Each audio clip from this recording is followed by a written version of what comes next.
დღეს მოხდა ეგეთი პრეცედენტი, ანუ უკვე დაშვების დონეზე აღარ არის, ანუ თეორიულად აღარ შეგვიძლია რომ იმშელთან პრაქტიკაში მოხდა, რომ პროცესი ვერ გადავიღეთ, ვერც ფოტომ, ვერც ვიდეომ, ვერც ტელევიზიამ, ვერც ონლაინ მედიამ. თუმცა აქვე უნდა აღინიშნოს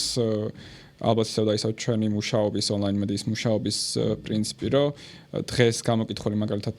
ხო ეს გამართლებას ოძახი, მაგრამ დღეს გამოკითხული 4 მოწმე პოლიციელი, რომელიც სხვადასხვა საქმეში ფიგურირებდა სხვადასხვა სინდისის პატიმრის საქმეზე,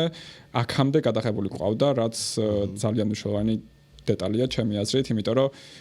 რომ არა ის ნამუშევარი და ის გავლილი პერიოდი იმიტომ რომ ეს სრუმოწმეები სრუმოწმებს ოძახთ ხოლმე ვინაიდან მართლა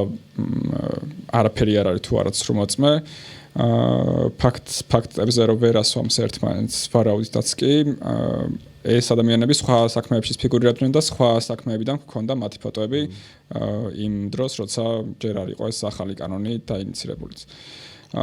შესაბამისად ხო ეხლა დღეს უბრალოდ გაგვიმართლა ეს და არ ვიცით რა იქნება უკვე შემდეგი დღეები იმიტომ რომ ყოველ დღე არის პროცესი ამა თუ იმ სინდისის პატიმრის